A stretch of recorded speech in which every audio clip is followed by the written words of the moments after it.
The last thing that the Lord said to me today is that Nigeria, the nation of Nigeria in Africa, is going to have a marked increase in guerrilla warfare and internal fighting. The Lord says that Nigeria is being deliberately destabilized, and their rebel groups are growing bolder and bolder. As a result, the people of Nigeria are going to end up wailing because they will lose their loved ones in daring raids, in more fires and more explosions that leave many dead in unexpected ways. So I do know that there is one group in Nigeria called Boko Haram, but the sense I was getting as the Lord was speaking to me in my sleep is that there seem to be other splinter groups that are either learning from Boko Haram's example and the fact that since 2013, the government does not seem able to get a handle on these people. And so other splinter groups have perhaps budded up like evil mushrooms in the country and learning from them. And therefore there's going to be, unfortunately, an increase in these shock raids and shock bombings that are going to leave a lot of people dead in raids. When they raid, this is usually when they take live captives and carry them off to the mountains or wherever they go and hide with these people. And the Lord said there's going to be more fires and bombings and explosions that leave people dead unexpectedly. So this is definitely high quality guerrilla warfare.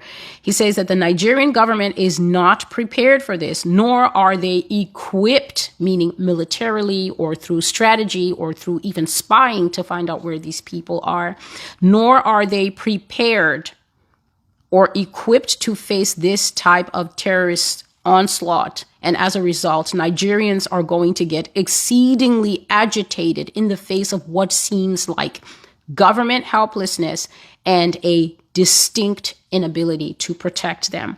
As a result, the Lord said that modern migration patterns in Nigeria are going to change because the demographic of where tribes normally live in Nigeria is going to shift. So if there are tribes that normally live in the north of Nigeria or tribes that normally live in the south of the country, basically based on history where they've always lived, also based on religion where they're normally congregated, God said that there's going to be a complete shift in the migration patterns of this country because people will get tired of being bombed and blown to pieces on the local transport, the buses, I guess, and trains and whatever they use there. And they will start to move en masse to areas that are safer. And he says that Nigeria is already in an economic crisis, but it will grow worse. And being Africa's greatest oil producing nation will not stop the black horse from riding in that nation.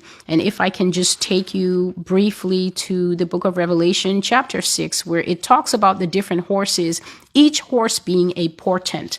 A portent is an omen or a sign of some of the things that we can expect to see in the end times.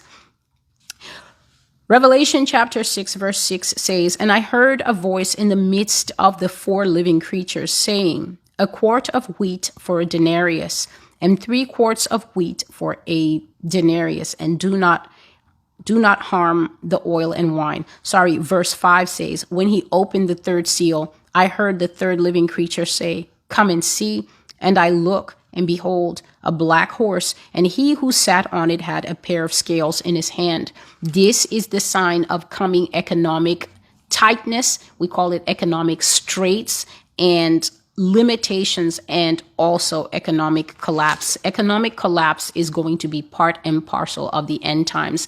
A lot of people do not teach the end times properly. They're constantly talking about, yes, the fact that there are going to be creatures like the locusts from the pit and the fallen angel whose name is Apollyon being given the key to the bottomless pit and things like that. But also, we need to understand that going into the end times, it is going to be a very progressive difficulty where we move slowly from acceptable life, tolerable life, into the fact that many people are going to become homeless. Many people are going to be going hungry as prices skyrocket on normal goods, which we are already in the midst of here in the United States. So God said these things years ago, and there are still prophecies to read. So things are going to go incrementally, and economic collapse and economic struggle, economic crisis, and the collapse of nations as their currencies begin to topple and fall down.